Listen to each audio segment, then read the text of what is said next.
on my first night, my roommate brought in his girlfriend. Yeah, and it's as bad as you can imagine. The guy was completely bila haya. Yeah, no chills at all. Hi, my name is Reverend Carol Kiama, and these are Thoughts of a Shaken Pastor Season 4. In this season, we've been dealing with the whole area of success.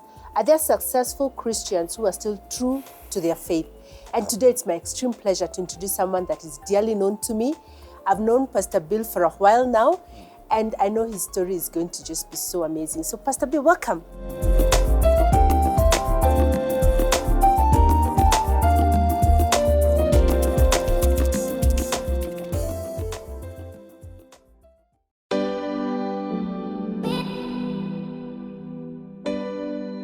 My name is Bill Dindi.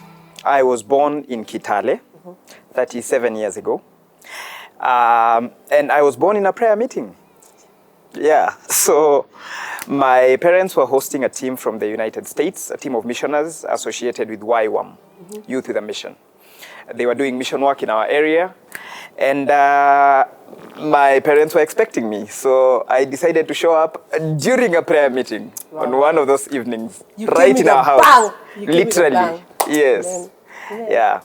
So even my name, I actually was given the name of the leader of the team. Oh, wow. Yeah, and for a while, my nickname was YWAM. People used to call me YWAM. Youth with a Mission? Yes. Youth with a Mission? Yes. That's so funny, because I know that you've spent a lot of your life working in missions with young people. Yes. And so you really were a youth with a mission. So you come from a family of faith? Yes. My parents were born again? Yes, born again believers. Very involved in the church. My dad has been a teacher of the word for the longest time. Very diehard Kenya Assemblies of God adherents, you know. So I was born in KAG. My mom and dad are both very involved to date in the church. Oh, yeah. Wow. And how many are you? Tell me a little bit about your family of origin. All right. We are 6 in the family. That is 6 kids, 4 boys, 2 girls. Oh, wow. The first one is a girl, the last one is a girl, and then there's 4 boys. Hapa katikati. Like a whopper. Yes. Kidogo bread and lots of meat. You know. So all of us are married and working out here, apart from my last born sister, who's currently finishing campus.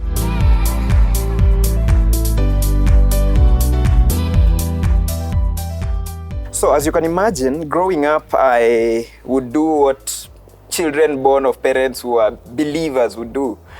Go to church, do Sunday school, I mean, the usual. And I thought myself a believer. I thought I was born again, had a relationship with God.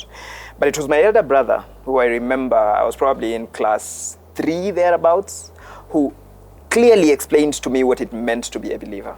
He explained to me how, I remember him saying how every knee will bow, individual, you know, like you will go before God, individual, and confess. And so the judgment will be on account of your personal conviction.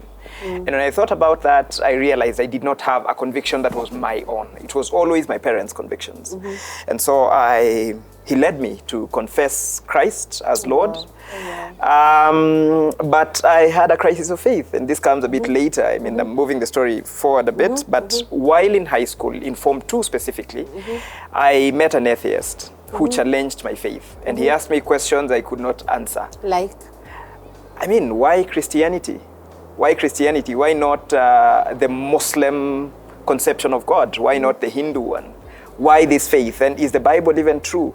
And there are contradicting accounts of things in the Bible. Is it reliable? This book is more than 2,000 years old. How can we use it as an instruction for how to do life 2,000 years later? You know? So he challenged my faith, and I realized the faith I possessed was not really grounded. So I rededicated my life to Christ.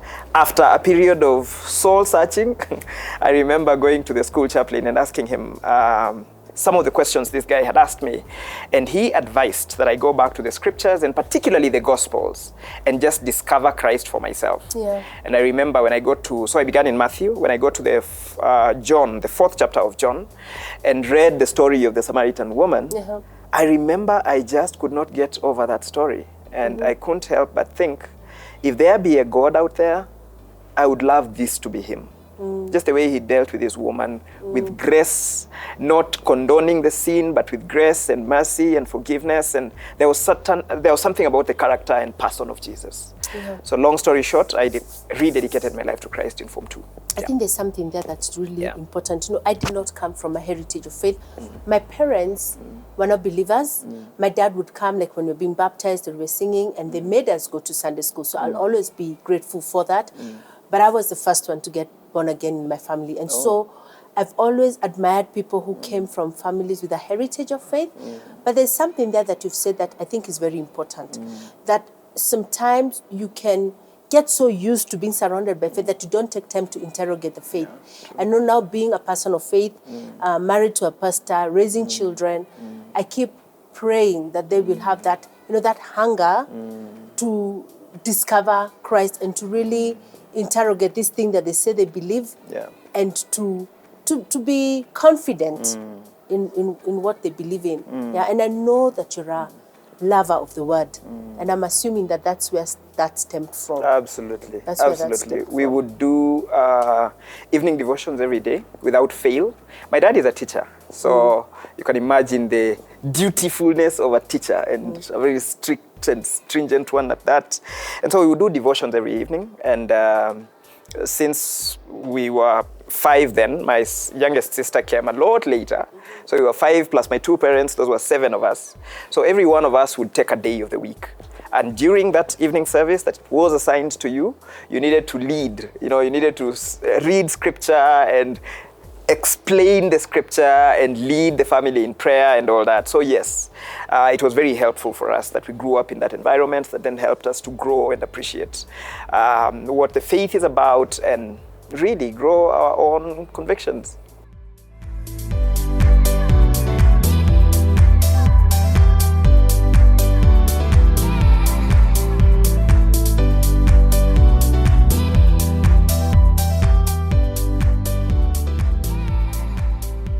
Those convictions were, to a large extent, my understanding of the faith was, this was a family thing. This was a family. We are Christians. And when I got into high school and got challenged by this, now I've interacted with proper atheists, and I know this guy was not an atheist. He was probably just a skeptic. He was someone who had questions about the faith that he had not gotten answers to, and so he was just looking for answers himself. So that was my first interaction with apologetics, needing to give a defense of the faith or a reason for the faith that I held with someone who had questions. And I failed miserably. I did not have those answers, not even for myself. So I began being intentional about finding answers and responding to people with questions. Because yes, for some reason, I kept meeting those kinds of people, people who had questions, people who were struggling with their faith, skeptics, etc. And so throughout my stay in school, I would interact with these people and have conversations around faith. And I got lots of fulfillment, seeing these students come to faith, get convinced and convicted, and begin to walk with the Lord. So throughout campus, I was also involved in that. But it was after I left campus and while working with Life Ministry that I connected with a friend of mine who was equally passionate about this space, and I remember one time sitting with him, and we figured, who are those answering these kinds of questions for our generation in this country right now? And there was none, frankly. And so we thought, how about we begin an initiative, that would get us going out there? And thank God for the River of God Church, because when we came here with that idea, we had individuals here who are equally passionate, and basically we were able to put together this outfit called Apologetics Kenya, through which we began engaging with skeptics and people who had questions. We would hold debates and do monthly fora. I love them. Yes. I love them. I wish they'd come back. I know COVID happened and we're all trying to get back, but I pray that Pastor Bill, that will be one of the things that we bring back, because it was so enriching. And I remember once being invited and I was like, honestly speaking, I didn't know half of what the people were talking about. I'm like, whoa, God, you really must help me. Maybe that was my crisis of faith. Yeah. But you did really well. I remember the conversation. It was something around women and misogyny, how the Bible treats women and all that. How the Bible treats, and the space of Christian leadership for women. Yes. Whether it's biblical and all those kind of things. It's like, wow.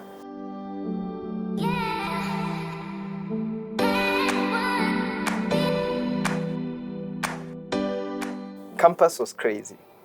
So I remember the first night I spent on campus, and it took me a while to get accommodation on campus. But when I did, on my first night, my roommate brought in his girlfriend.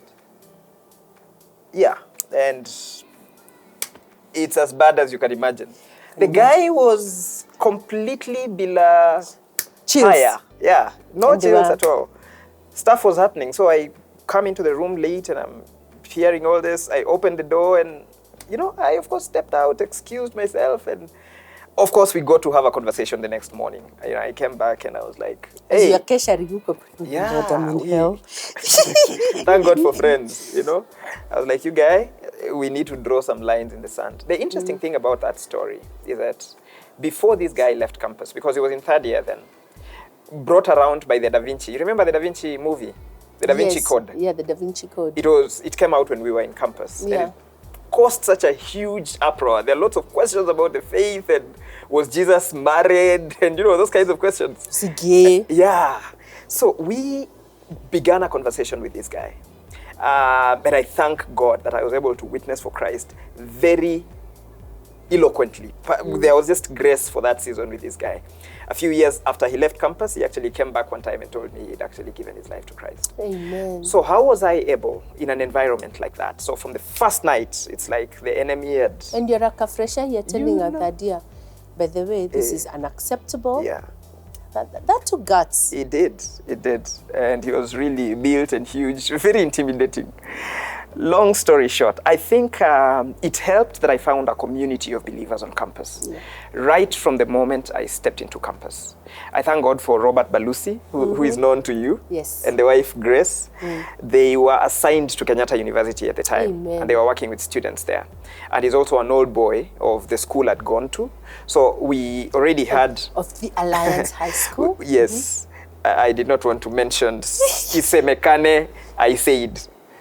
Anyway, so we had certain points of synergy already. Okay. He also comes from Kitale. Okay. So it was easy. Yeah. We began a conversation. I learned what he does with students on campus, discipleship and all. And he enjoined me to this community of believers on campus. They helped keep me accountable. They helped train me and teach me how to share my faith with others. And let's just say they made a decisive difference. Thank God for them. Yeah, so our And community that's where helped. the passion Yeah. for discipling young people began. What were you studying at the university at that time? So I went in to study environmental science. Yeah. So what did you want to do with your life? I had wanted to be in the environmental activism space, and particularly in the area of policy. I mentioned that I grew up in Kitale. The bit I didn't mention is our land is actually right next to a national park. So we are separated from the national park by a fence, and everything I have learned in life, I would get the lessons directly or indirectly from my interaction with the natural world, And so I ended up being very passionate about just the state of our environment, and especially the way it's been abused and misused. And I also got to learn, I remember in high school, that the world is going green.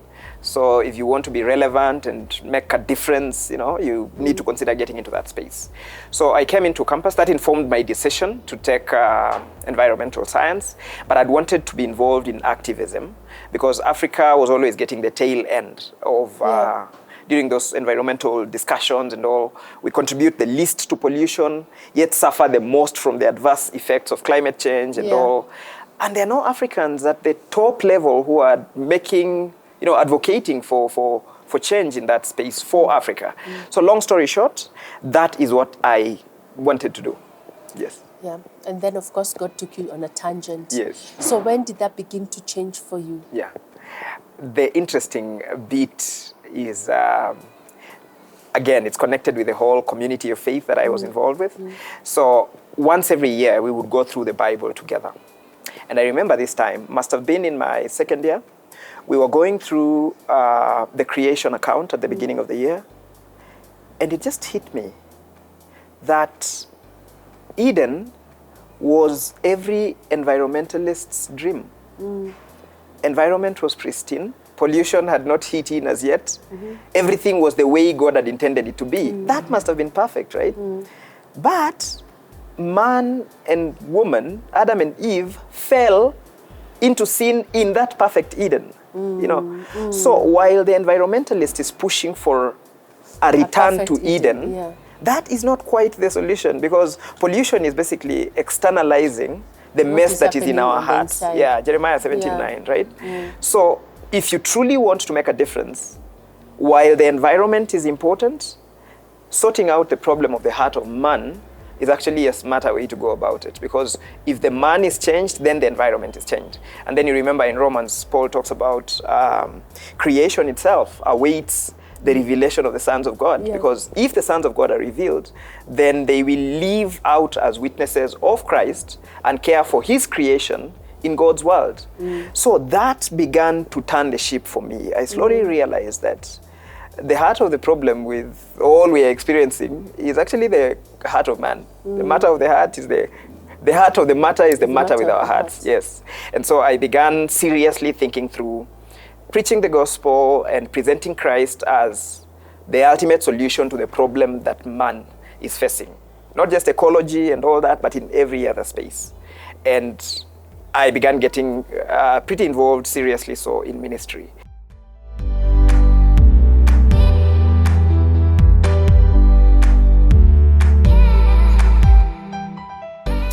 Life Ministry Campus Crusade really helped in terms of exposing me to the mission field, exposing me to the needs. I remember they used to have a conference called Pamoja Africa. I remember. You remember Pamoja? Yeah. They would bring together students they are working with from across the continent once every 3 years. So we held the first one in Kabarak. And just connecting with all these individuals from different countries, sharing the needs in those countries and what God is doing. It was very exciting. And of course, from that background of beginning to now realize that really the heart of the matter is our hearts, and beginning to get seriously involved and then getting exposed to the need, that really began moving me towards active ministry. But let me tell you a story. Pamoja Africa 2, it was in Cote d'Ivoire, Ivory Coast.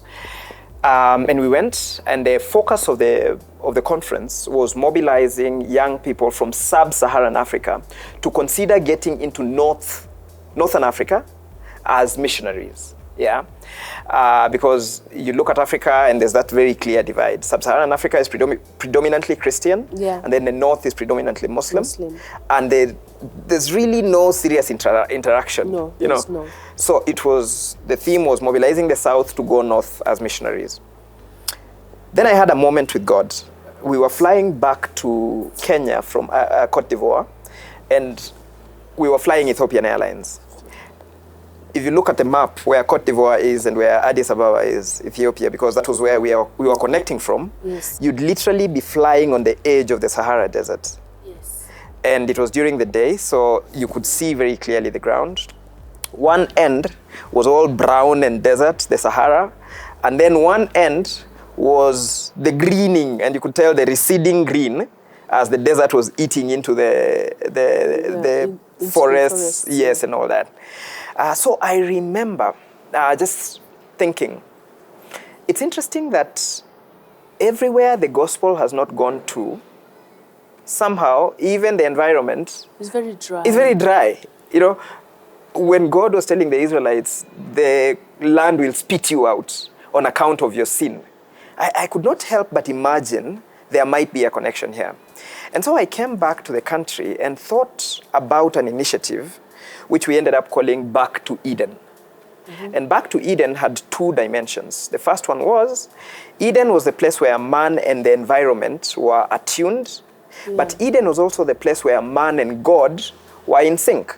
You know, God would come and walk with man in the cool of the day and all that. And so I thought to myself, there's actually an alignment here, you know. If we got people back to Eden and encourage people to consider environmental stewardship, but also consider their relationship with God.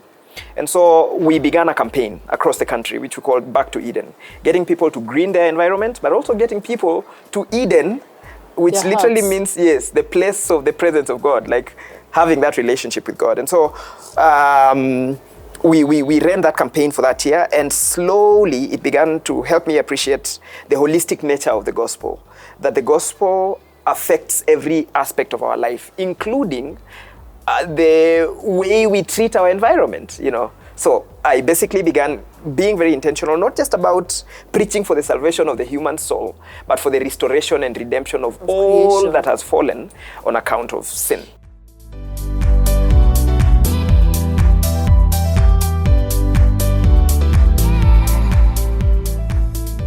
So I finished university, and I, of course, having interacted with Life Ministry throughout that time on campus, my first international mission had been with Life Ministry. I was excited about their global footprint. I think at the time they were in about 190 countries of the world. So we would do missions, I remember, throughout campus. We'd done missions in Mozambique, in Rwanda, in Swaziland. You know, we'd gone all over the place, you know, preaching the gospel, seeing people come to faith. So I decided to join them as an intern. And this was back in 2009. I graduated from campus that year and signed up as an intern at Life Ministry that same year. And so did internship for about 9 months, and afterwards applied to be considered to join staff. And so I joined full-time Christian work. And my first assignment was in the same space I'd been serving, which was in campus. On account of some of the things we had been doing, the guys were really excited and thought we could further that beyond being students. So a few of us joined together as staff. Yeah. Oh, wow. And what people don't know about the whole setup of Life Ministry is that you actually have to raise support for yourself. So you are giving of your time, and you have to raise your own support, meaning they don't really pay you. They give you, you know, this is the budget of keeping you to work with us. So you also raise the budget for staying. And I know it's a very difficult model. It is. It is a difficult model. But how did you survive? I mean, you're like the second guest I'm having here who money is not their thing. No, but money pays bills. It does. So the decision, and here you are, you're a smart person, you're quite brilliant, you've done well in school. You could have taken a job, and you could have worked with a Christian organization whose you know setup was different. How was that like for you? Just talk us a little bit about, because sometimes we look at the great work that people do, but we don't really understand, you know, the challenges that face. They're going there, like, I'm sure a young person is listening saying, oh, they went to Switzerland, they went to Ethiopia, they went da-da-da-da-da-da. But how was that, you know, just having to raise up money to do God's work? Talk to us a little bit about that. Yeah. So it's true. Life Ministry Campus Crusade for Christ has that. Yes, many of those, you know, raise support, and that means you are required to meet up, to set appointments, meet up with people, share with them what you're doing, and challenge them to consider supporting you regularly, you know, for the work you're doing. And so I remember the first time I heard about that, I was shocked. I thought, are you people okay? This is crazy, you know? So I remember that interview when I was getting in with the HR, and they asked, you know, so how much would you expect to be paid? And then I had my small budget there, thinking rent, so I thought, with this amount, I'll pay help, I'll, you know, do all the things that I need to do.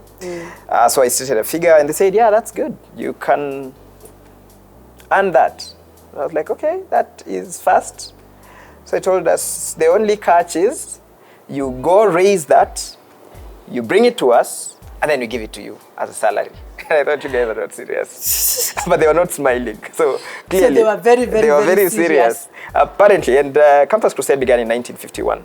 So from inception, that is how the organization has been structured. Yeah. And it made sense over time as I appreciated the model. Campus Crusade for Christ is the world's largest parachurch organization. Yes. And one of the reasons why it's so big is because they have decentralized their financing model, so that any monies that are raised centrally are used to fund corporate organization-wide projects. Individuals are responsible for their own upkeep and raising that. So, getting the opportunity to meet up with people, and casting vision, explaining what God has called me to do and how I am doing that and how they can come in over time, it actually became quite interesting. You know, it helped us learn how to articulate the vision. It helped us learn how to speak, you know, with confidence. And God used it to shape and refine us quite a bit, because you'd get all sorts of experiences, the good, the bad, the ugly. So yes, we did meet people whom God used to really affirm us and affirm the fact that I have called you, I will provide for you, you are in the right place, keep going. Sometimes total strangers would support you in ways that not even your family would, you know. But at the same time, because pride can get to creep in and all that, I kind of feel like the whole thorn in Paul's flesh, which, by the way, we are never told what it is, you know. God allowed us to meet some people who'd also be very mean, say very mean things, and really discourage us from continuing in what we were doing. And so the totality of those experiences, everything, got me to appreciate that my source, our source, is actually God. It's not an individual. Yeah. And so if God so wills, he could get ravens to come and feed you, even when the world out there was starving. And if God so wills, sometimes he would allow you to experience some hardships that would teach you certain lessons and insights you'd get to discover. I mean, someone said, for you to know that God is a healer, sometimes you need to get sick, you know, for you to actually experience God like that. So anyway, I guess the totality of those experiences then helped us appreciate and see God in totality.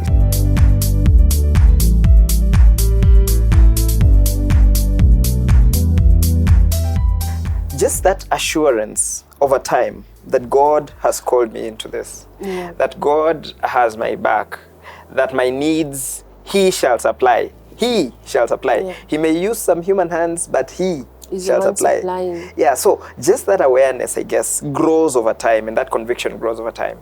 But so it must be very, very humbling. Oh yeah. Oh yeah. Because here you are again, like I said, you know, in Kenya, is so many vijana mtapata kazi kubwa sana. Yes. And then here you are in a space where you're doing great work.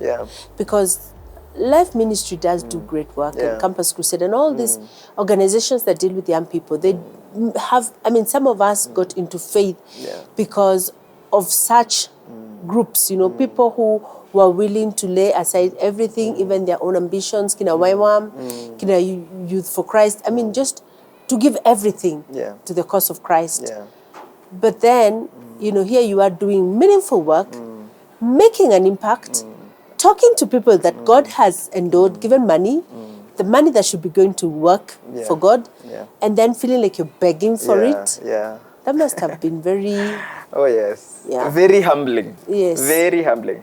And over time, when you get to appreciate that ultimately, God's design for you, what God expects out of you, is you being clay in his hands that he can mold for the work that he has prepared for you, gets you to appreciate that all these experiences are actually helpful in the grand scheme of things. So even that, just that sense of humility and getting to know that, getting to humble yourself, for example, to go and ask, like literally, meet up with people.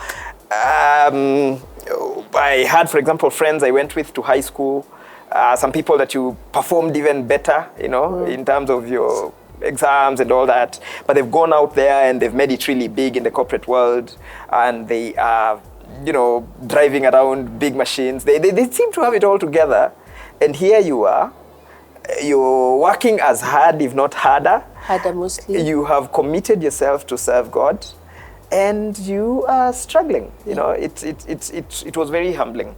But then over time, you get to appreciate that God is at work here, and probably this is just one of the tools that he's using me to conform me to the image of the Son. At the time we were getting married, my wife was also involved at, you know, at the time. And so here we are. Back a bit. How were you in the university together? How did you meet? Long story. We met at the airport in Addis. I've talked about that mission to Cote d'Ivoire. We actually met while heading to Ivory Coast. She was a student at University of Nairobi, and I was an intern with Life Ministry at the time. What was she studying? Early childhood education. Yeah, so Kikuyu campus, University of Nairobi. Yeah. Yep. So met at the airport and began a conversation. And going for the same mission. Going for the same mission. We were about 41 or 61 Kenyans. Yeah, so she was part of a crowd. But we began having a conversation and just getting to know each other. And it just happened that we kept meeting at mission fields, because after that, I think the next time we met was in Swaziland for another mission. Then the next time we met was in Dodoma, University of Dodoma, for yet another mission, you know. So our paths kept crossing, and over time it became apparent that we share a common master and a common mission. Then maybe we should start sharing common affections. I see what you did. Yeah. So anyway, that's the story. Okay. So back to trusting God. So our wedding, we have these plans. We don't have money. Literally, we have 0 shillings. What we call our salary is what people will support us sometimes. Sometimes it will not come. Like very erratic sort of system. She had joined you now. She had joined as a full-time staff. Yes. So I remember us praying and trusting God for everything from Rorashio to like literally every step of the preparation of the wedding. A week to the wedding, we had everything covered. Like literally every single thing, including the honeymoon destination and everything. And when we went for honeymoon and came back, we did not have this, I see people doing the supermarkets and all, they give the, what are they called, where people can go sign gift registries. We did not have that. Yet, people had bought us everything we needed in that house. I mean everything, from carpets to window drapes to towels. Amen. You know, those are for his and hers, and so you for the face, for the what. Literally, sofas, cookers, fridge, microwaves, I don't know how many we had. Like literally, everything in that house was covered. So we came back preparing now to go shopping, but there was nothing to buy. We literally had everything. So we ended up paying up for rent for a couple months, you know. So, I mean, that's just an example of just surplus and God affirming that, you know, I have you.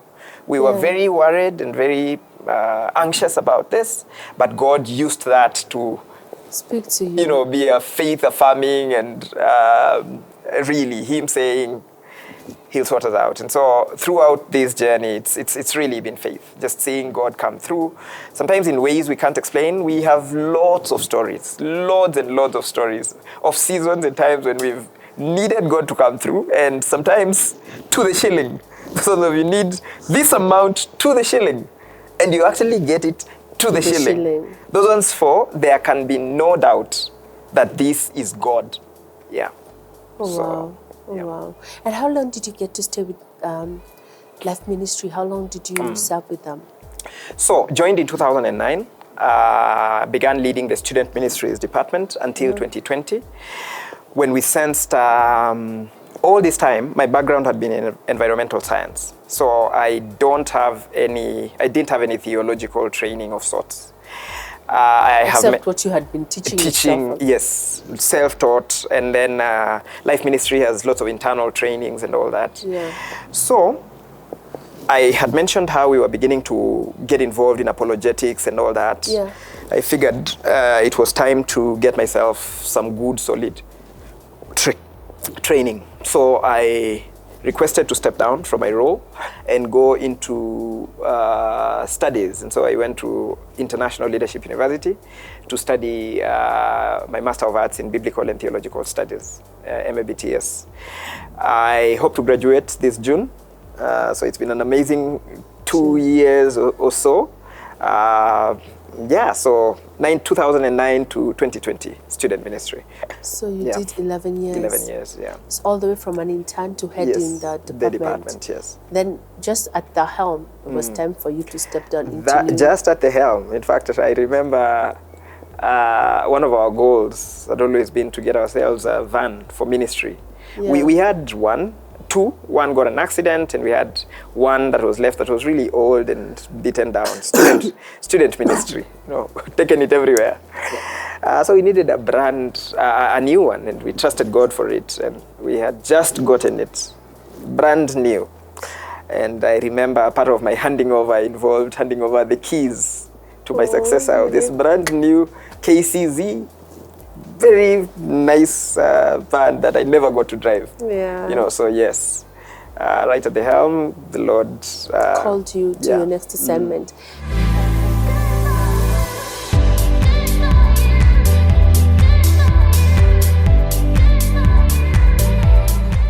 Over time, I have learned to... I have watched a lot of stories of how men of God, for example, mighty men of God, people God used greatly, how they would get to a point where God uses them in such mighty ways that they get so wrapped up in the success and the glory, yes. that actually becomes the poisoned chalice. You know, that very success becomes the very thing that brings them down. So I've always been very wary of success, you know.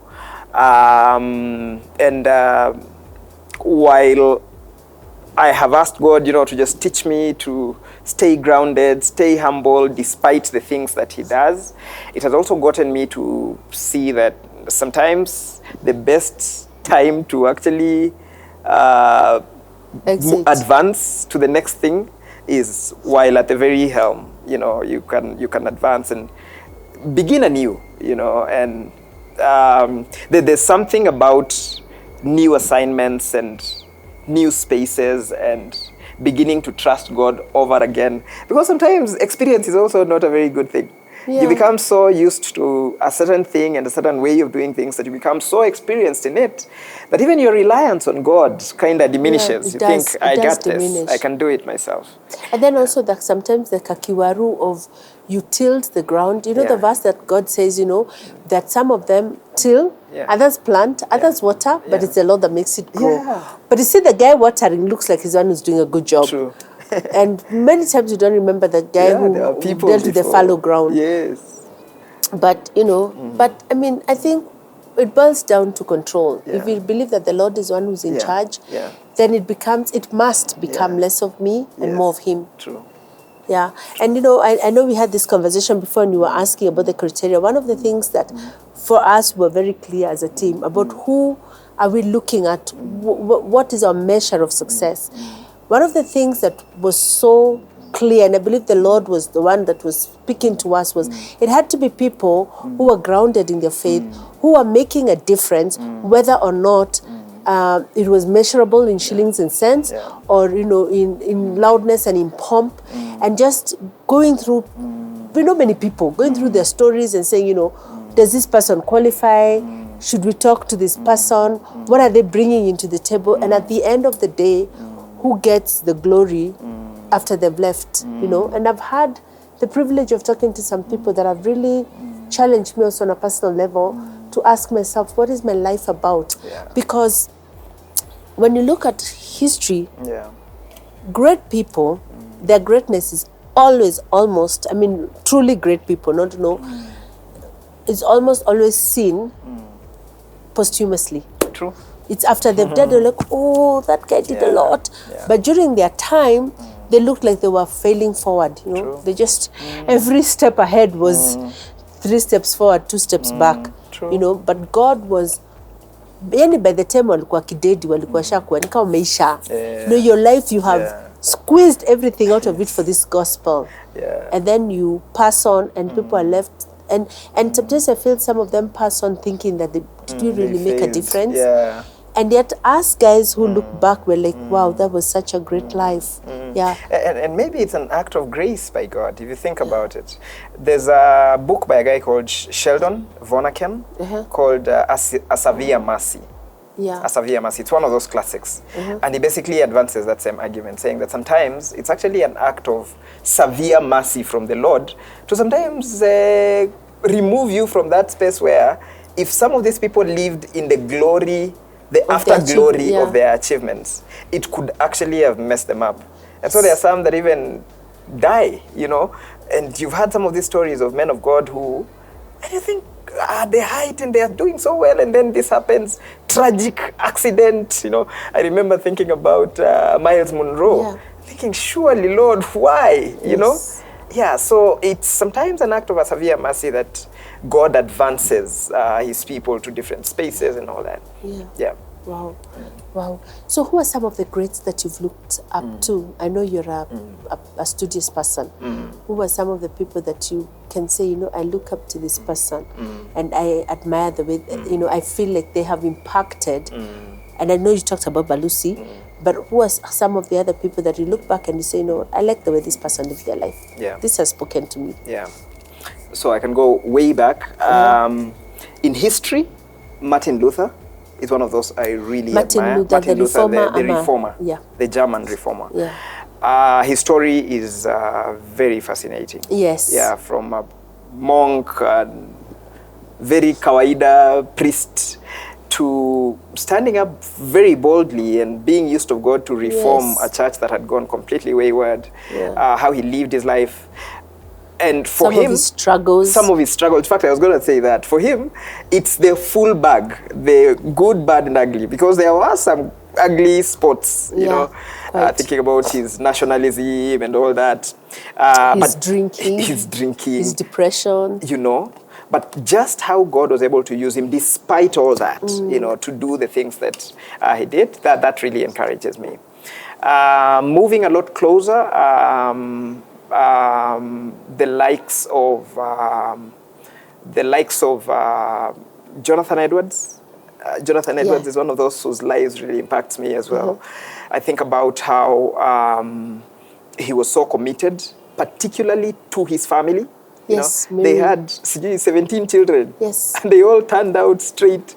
He was there for them. He discharged his mandate at the home very strongly. But at the same time, he was very actively involved in the ministry.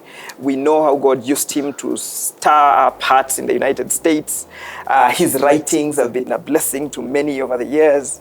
So Jonathan Edwards is one of those I also really look up to.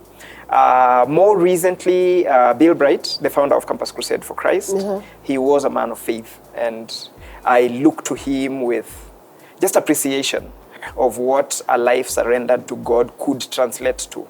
I don't think anyone, even he, would have an idea just how impactful you know, his life would end up being. The millions around the world that have been impacted by his life, of course, the likes of Billy Graham. But of the people right here, right now, alive, Balusi has been my mentor. I've journeyed with him and I've really appreciated what God has done in and through him. Tariku Fufa is another one. And I remember Tariku. You remember Tariku? Yeah. Yes, we did coffee with Tariku some day when he was here. Yeah. Dr. Tariku Fufa, God took him from the streets. He was a street kid in Ethiopia.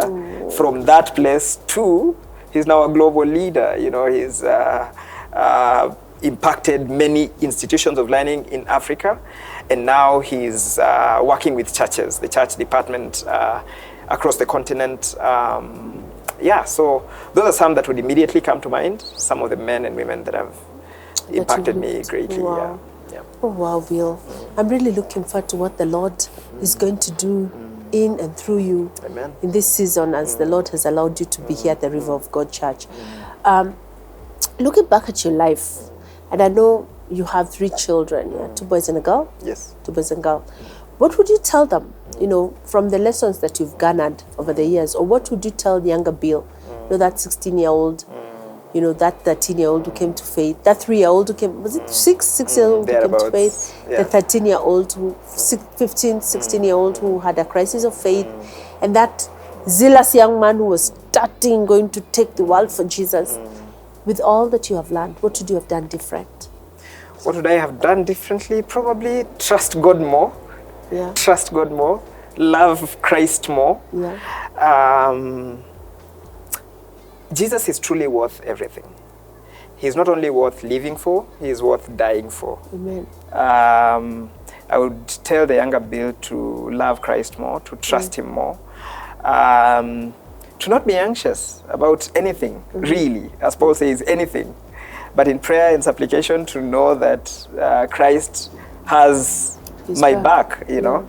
And the same is what I'd tell my children growing up, that they'd never forget that Jesus is everything, just the centrality of Christ in their lives, to surrender their all to Jesus, to be willing to pay the price for Christ, and to love and serve him with the totality of their beings. And what has been some of the price that you've had to pay for Christ on a personal level?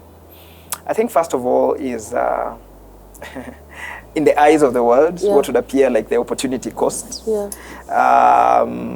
There are certain opportunities I've had to let pass on account of my conviction that God has called me to serve among young people.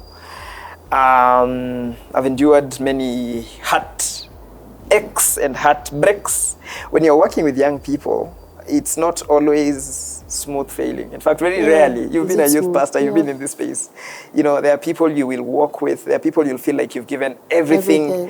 And then they just turn their backs and they end up being completely messed up, shipwrecking the faith. And if you are personally involved with some of these people, it breaks your heart. And so there are certain wounds that just never leave you. You know, there's a certain young man, for example, in KU, whom we led to Christ. We journeyed with him. We did life with him. And he showed lots of promise. But then he went out there and landed into wrong company and turned his back on Christ. Kabisa, you know, began being one of those advocating for every other wrong ideas that are popular in the global market, the global square today. And he sadly died. You know, he sadly passed on. In sin.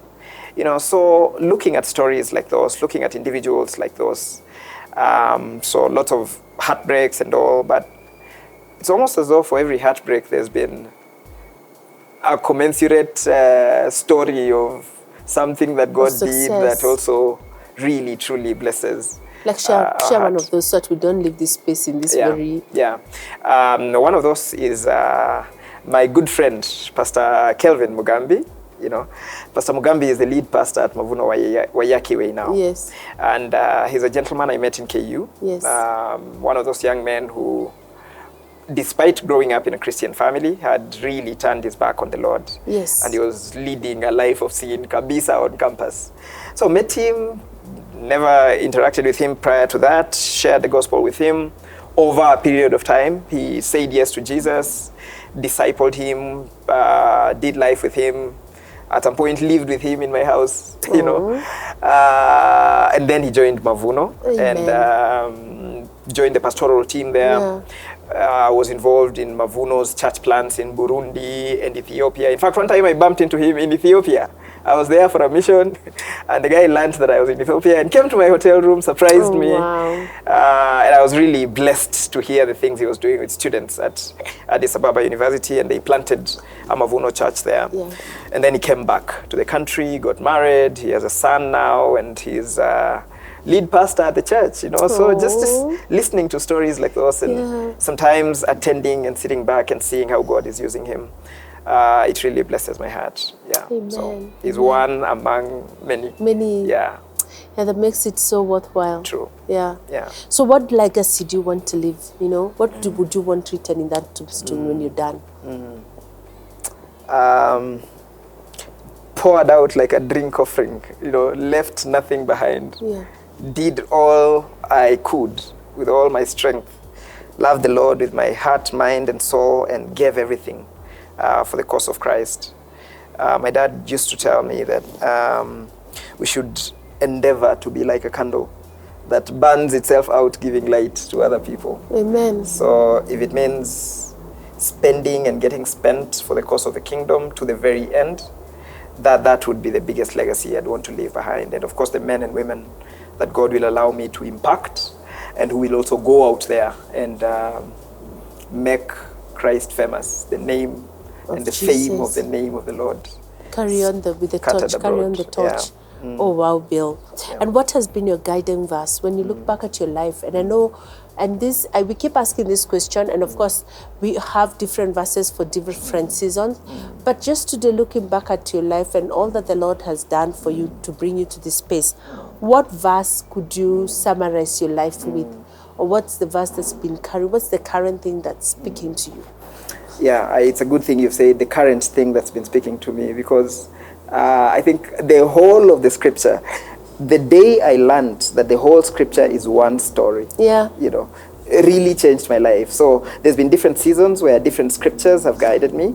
But around this time, we are studying the book of Philippians here in our church. We are exposing Philippians from chapter 1. And so I've been constantly reading and rereading Philippians. And I think Philippians chapter 4, verse 8, just the whole joy of the Lord and rejoicing in the Lord always. And again, Paul reminding us to rejoice. Despite it all, the times are really tough, and I'm sure even some of our listeners right now are experiencing some really, really tough times. Paul writes from prison, and he encourages the church to rejoice. In fact, of the 104 verses in the book of Philippians, 16 times Paul says rejoice or have joy, and different ways to express that whole concept of joy. So that is what is speaking to me at this moment, that despite it all, the world is getting really dark. Godlessness seems to be on the rise. There are places where it feels like hopeless to even try preach this gospel. But just getting reminded that God has this. We know who the winner is. We are not fighting for victory. We are fighting from victory because Christ won it. So we can rejoice and do what we need to do, but be aware that God has our backs. He has our needs met. He knows where we are. And He's good. And He's God. And He's on our side. Like our pastor. Our pastor likes to say that. Yes. Let me ask, is there a song? A song that for the season? Do you have a song for the season? Not quite. Not quite. Well, I'm not much of a song person. If you said, is there a podcast for the season? I would say yes. Okay, what's your podcast for the season? Biola University have a podcast called Thinking Biblically. Yeah, run by Josh McDowell and someone.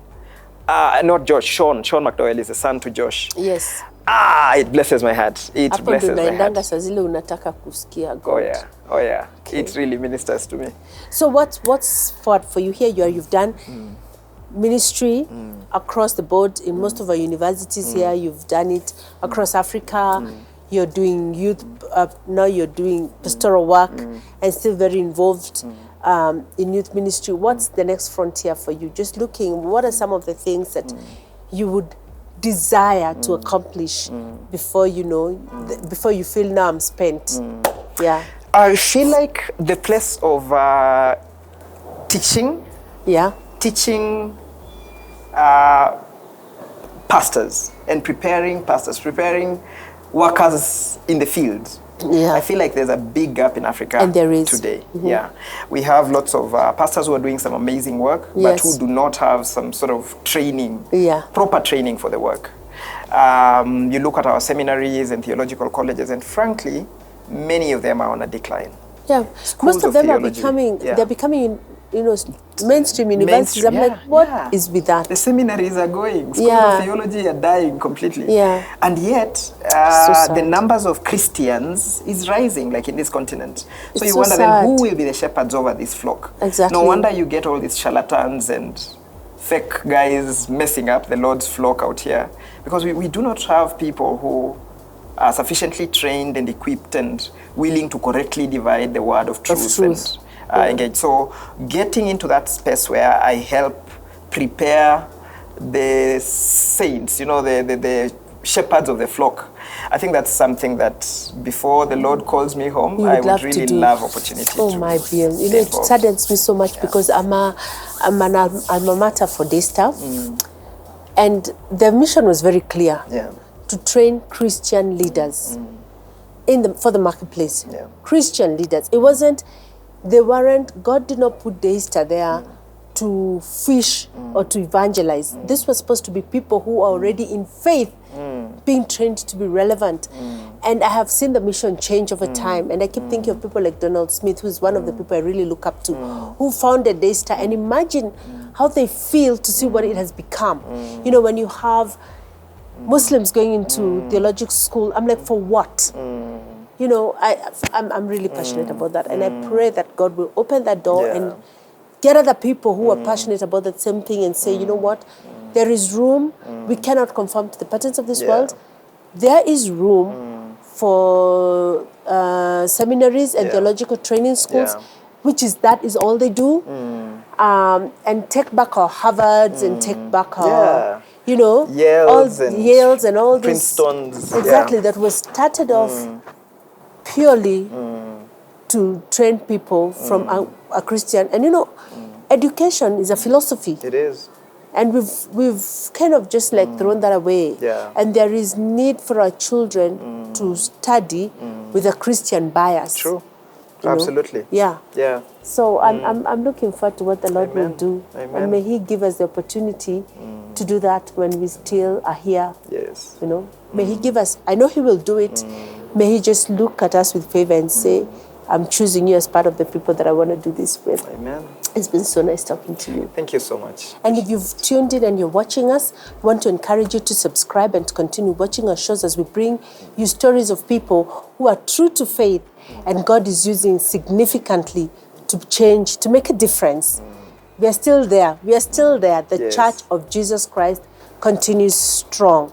Yeah, Christ is enough. Amen. God bless you. See you next week.